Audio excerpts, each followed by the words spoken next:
Halo, assalamualaikum warahmatullahi wabarakatuh. Jumpa lagi dengan aku, Cerita Siska. Pada kesempatan kali ini, aku akan menceritakan salah satu cerita yang pernah dialami oleh Mas Iqbal, salah satu narasumber aku, yang mana dia akan menceritakan tentang pesugihan yang pernah didalami oleh sang kakek. Bagaimana keseruan cerita ini? Jangan di skip, tonton sampai habis. Oke, kita akan membahas tentang pesugihan. Apa sih sebenarnya pesugihan? Pesugihan adalah sesuatu atau rangkaian ritual yang dilakukan oleh manusia dengan melakukan perjanjian dengan iblis, jin, atau makhluk gaib.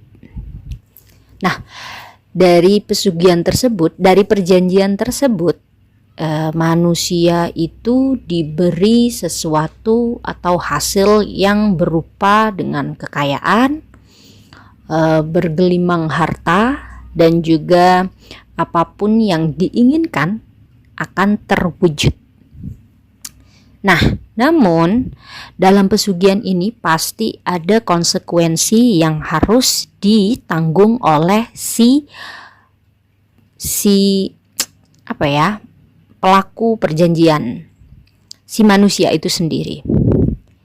Nah, umumnya konsekuensi yang diterima oleh pelaku sering yang diminta adalah nyawa dari keluarga atau dirinya sendiri.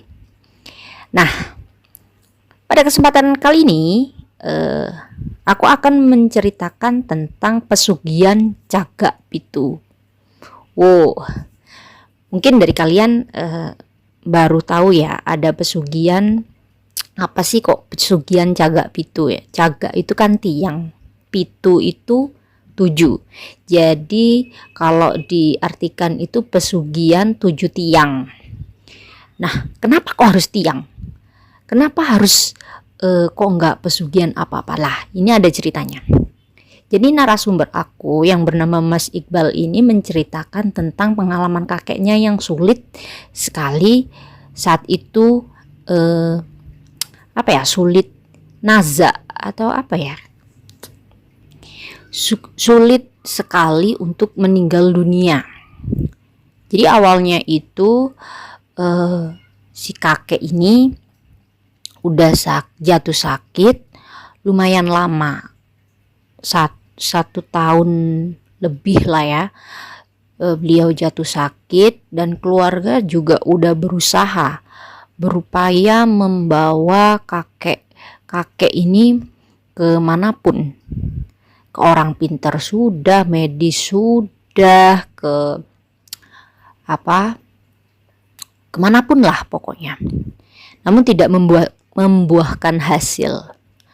Akhirnya Iqbal dan keluarga juga bingung ya, ini kakek kenapa, apa dia itu punya hutang yang belum dibayar atau semacam apa gitu kan. Jadi keluarga waktu itu berunding karena memang selama beberapa bulan terakhir itu si kakek ini sering berbicara atau berkomunikasi dengan hal yang tidak terlihat oleh mata. Jadi kayak berkomunikasi sendiri gitu. Dia itu sering ngomong tiba-tiba ya tengah malam gitu tuh ngomong menghadap ke tembok dan bilang, itu ular, kamu jangan ganggu aku, kayak gitu. Nah, si anak-anaknya ini termasuk Iqbal sendiri juga kaget gitu loh, si kakek ini kenapa kok kayak gitu loh. apakah ada unsur-unsur gaib kayak gitu kan. Namun mereka itu belum belum bisa langsung percaya bisa menggarisbawahi bahwa itu adalah hal gaib kayak gitu sebelum ada kesepakatan dari sang ayah Iqbal itu berkata bahwa ayo deh kita cari tahu masa lalu kakek itu seperti apa. Akhirnya mereka mengumpulkan informasi, yaitu di mana mereka itu mencari tahu teman-teman sang kakek yang masih hidup waktu itu. Akhirnya waktu dicari ketemulah yang masih hidup, dan itu ada di luar pulau. Tinggalnya sekarang itu ada di luar pulau gitu. Nah, waktu dilihat ternyata teman si kakek ini yang masih hidup itu adalah Pak Utomo namanya. Pak Utomo ini udah ikut keluarganya tinggal di luar pulau. Gak sama ya, gak satu provinsi lah sama si keluarga Iqbal ini, jauh. Nah, akhirnya saat mengetahui keluarga bahwa teman sang kakek yang masih hidup itu adalah Pak Utomo, si ayah Iqbal ini kaget.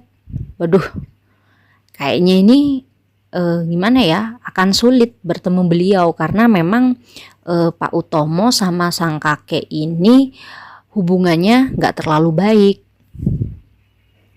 Si Iqbal kaget, kenapa gak terlalu baik, namanya juga teman kan.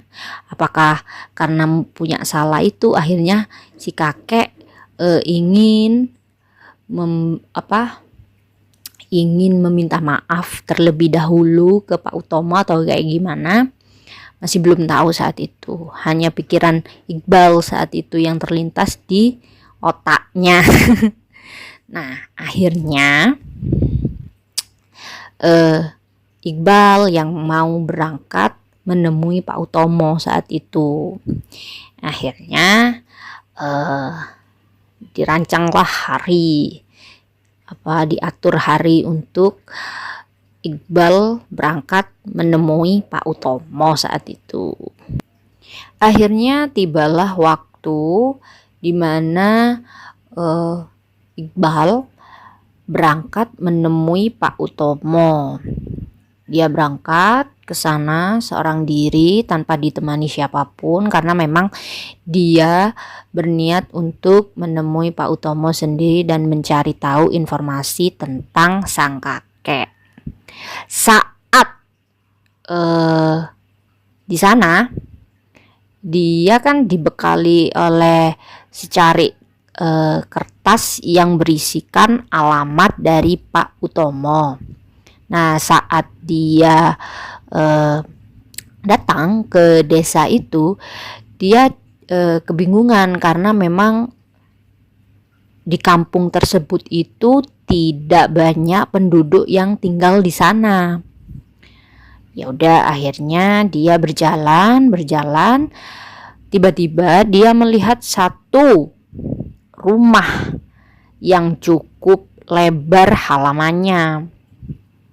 Hanya dia mendekati rumah itu dan dia terpaku di halaman rumah itu, dan dari jauh itu si Iqbal melihat bahwa ada seorang laki-laki yang berdiri menggunakan tongkat, dan dia sedang bermain dengan anak-anak kecil banyak gitu di teras rumahnya itu.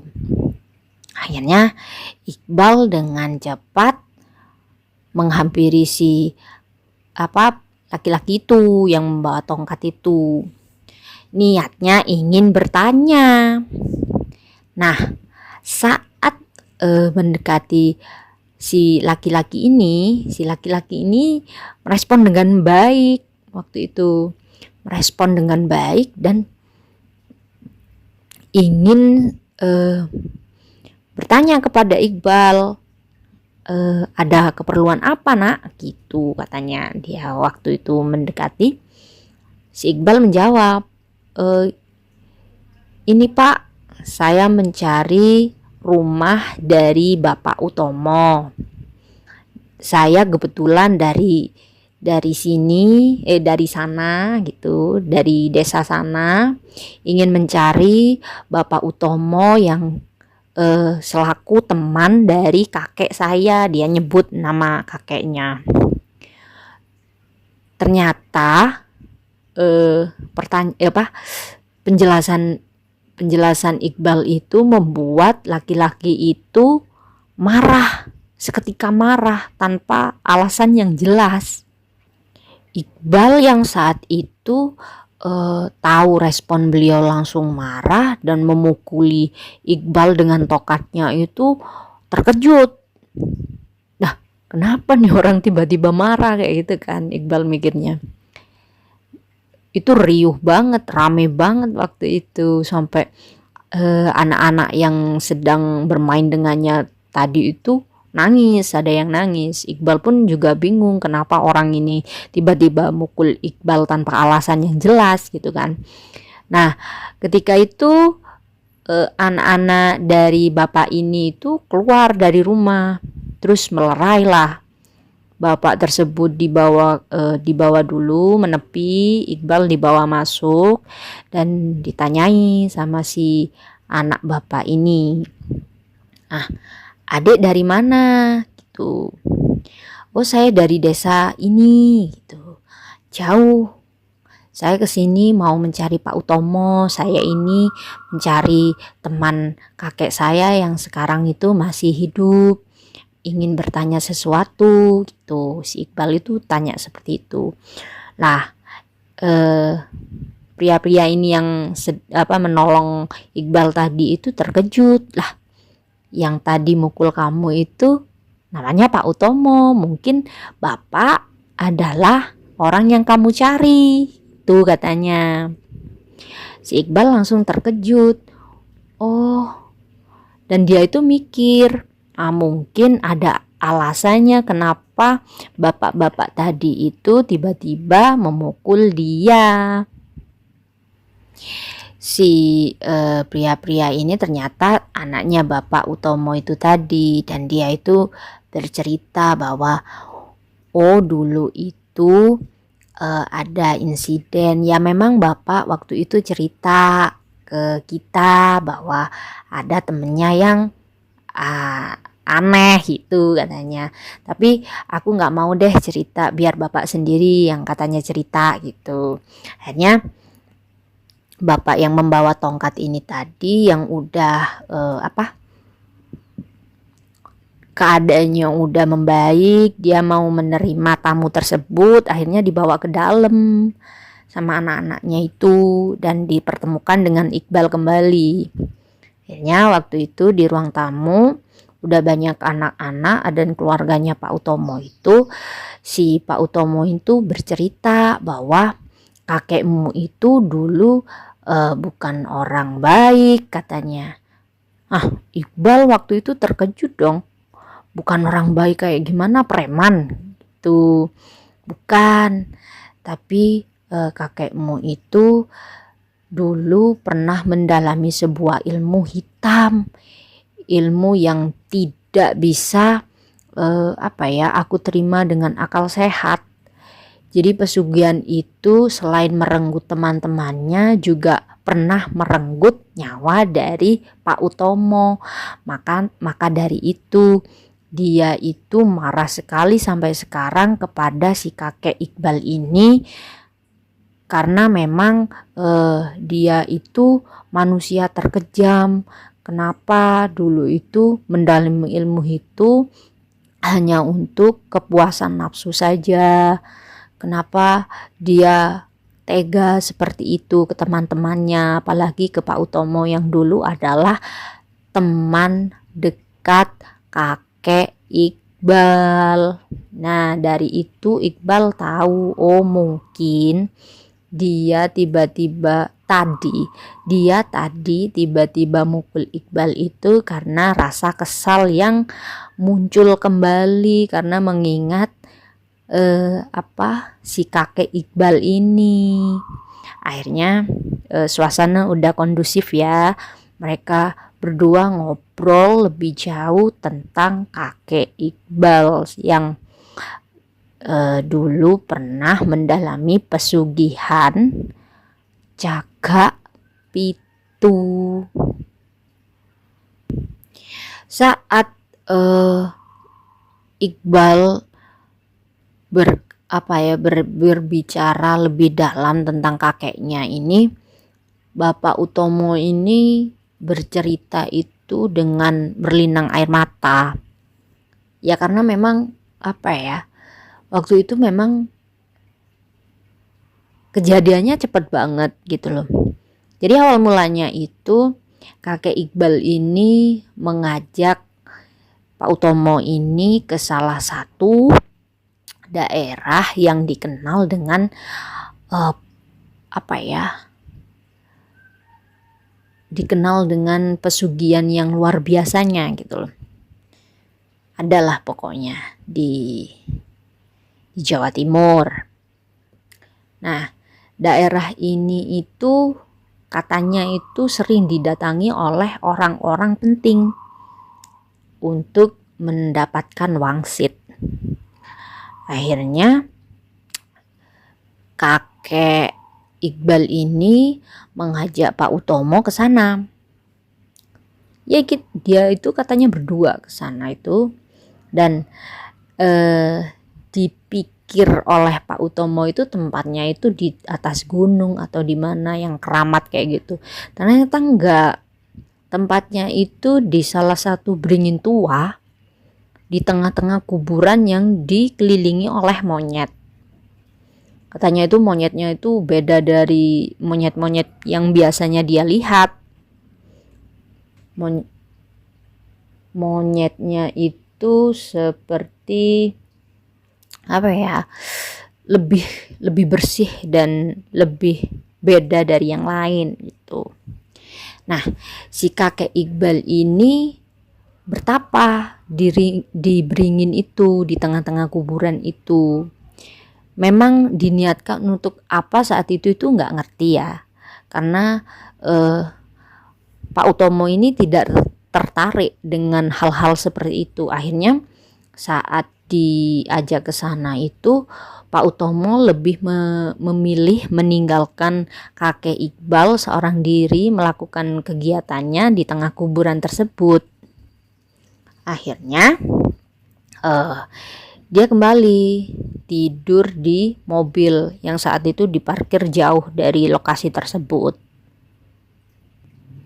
Udah Pak Utomo ini nggak mikir lah ya mau terjadi apa-apa kayak gitu, wong katanya orang mau bertapa kayak gitu kan. Ya dikira itu cuma bercanda saat itu, karena memang ya Pak Utomo itu tahu betul gitu loh sifat dari kakek Iqbal, ya mungkin nggak akan bertahan kayak gitu kan.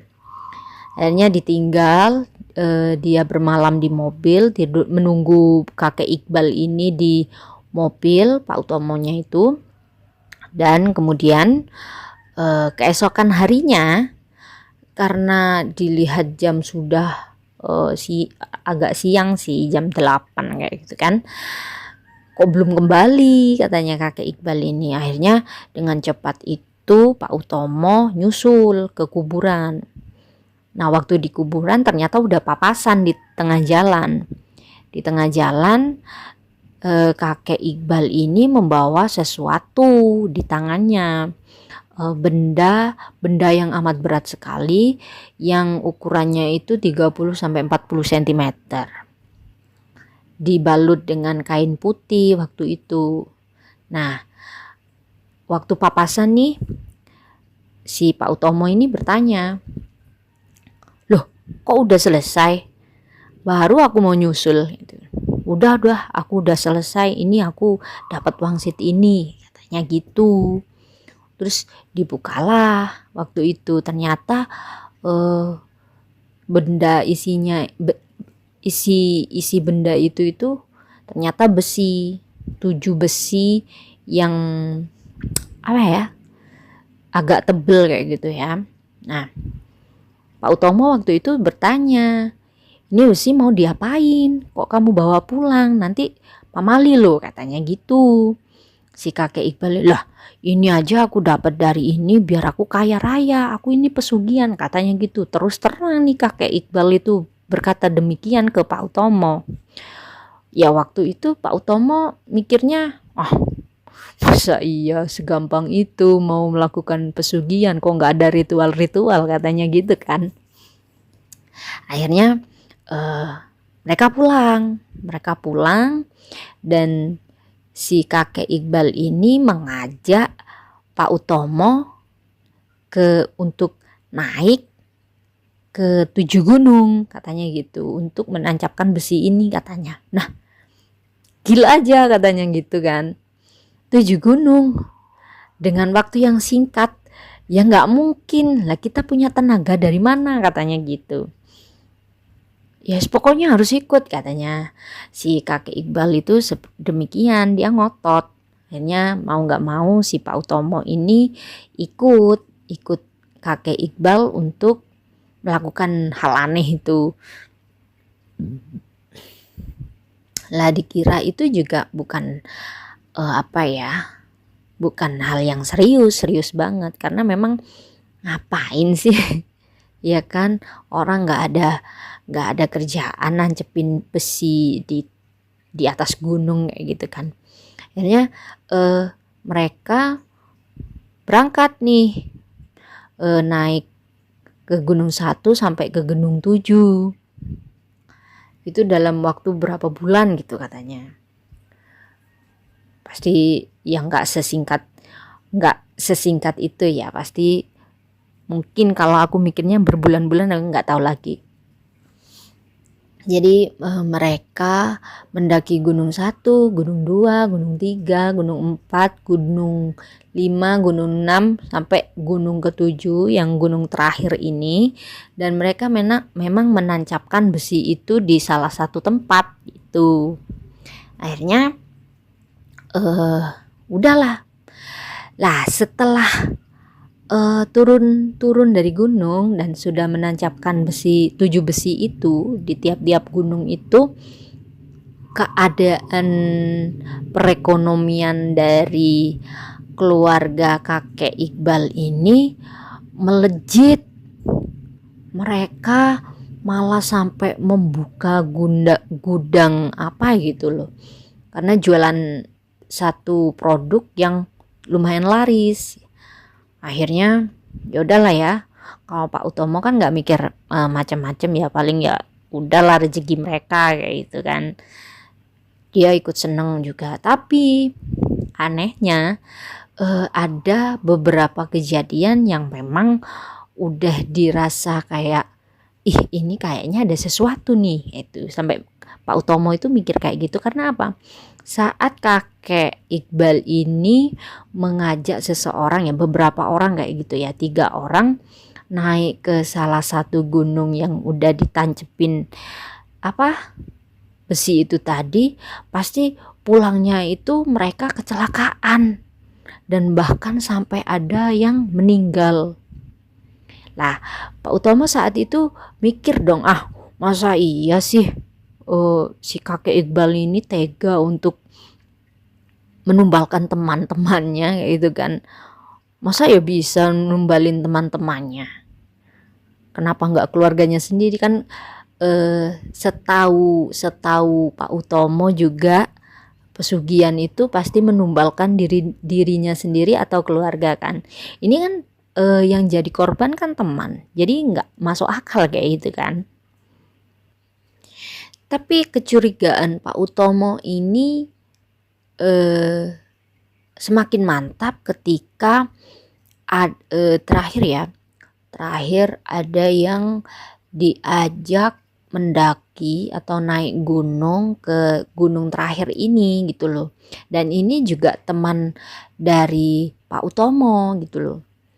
Nah akhirnya di momen itu Pak Utomo eh, menunggu hasil ketika mereka mendaki, dan dia itu menunggu kabar apa benar ya, kalau memang benar orang-orang ini pas balik ada apa kecelakaan atau ada terjadi sesuatu pada dirinya. Wah, ini bener ada apa-apa nih sama ritual, ada hubungannya dengan ritual yang dilakukan oleh kakek Iqbal. Dan ternyata ketika teman-teman yang dibawa naik gunung dan pulang saat itu emang kecelakaan, dan mereka semuanya itu tewas, satu mobil tewas. Wah, udah nggak bisa mikir panjang dong ya. Waduh, ini nggak mungkin ini kalau dibiarin seperti itu terus katanya. Akhirnya ketika si kakek Iqbal ini ngajak seseorang lagi, tiba-tiba si Pak Utomo ini ikut, maksain diri untuk ikut naik gunung. Wah, kaget waktu itu kakek Iqbal. Oh, kamu jangan ikut, kan aku nggak ngajak kamu. Nggak, aku pokoknya mau ikut. Pak Utomo itu ngotot kepingin ikut aja. Akhirnya mau nggak mau secara terpaksa kakek Iqbal itu mengiyakan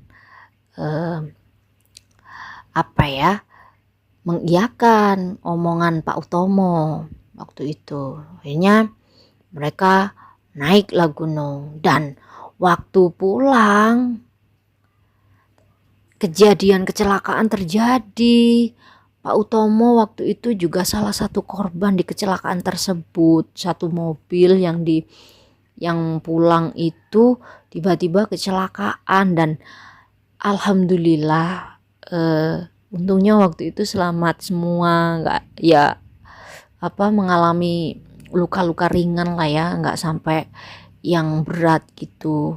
Nah, karena nggak terima tuh ya, karena yakin ada apa-apa, akhirnya Pak Utomo waktu udah sehat datang ke kakeknya si Iqbal ini dan bertanya, kamu ngapain kamu? Ada apa sama apa yang terjadi dari semua insiden kecelakaan yang dialami teman-teman kita? Apa ada hubungannya dengan kamu menancapkan besi itu? Dengan santainya kakek Iqbal ini berkata, loh, aku kan udah bilang aku melakukan pesugihan gitu, tanpa rasa bersalahnya kepada Pak Utomo berkata seperti itu. Akhirnya Pak Utomo marah dan membenci kakek Iqbal sampai kapanpun, dan di saat itulah mereka berdua tidak pernah bertemu. Bahkan ada pun momen ketika mereka bertemu itu mereka tidak saling menyapa, dan orang-orang teman-teman yang lain yang mengetahui itu mereka sedang bertengkar. Nah, akhirnya penjelasan Pak Utomo kepada Iqbal tentang kakeknya itu diterima oleh Iqbal, dan Iqbal sendiri juga tidak percaya dengan cerita itu. Kenapa si kakek kok bisa melakukan hal seperti itu? Akhirnya Iqbal pulang dengan membawa cerita duka dan juga aib buat keluarga kan. Akhirnya Iqbal pulang dan dia menceritakan kejadian itu, cerita dari Pak Utomo itu kepada keluarganya. Nah, si keluarga pun juga terkejut. Hah? Jadi kakek selama ini melakukan pesugihan? Sampai mereka itu mikir, ya Allah,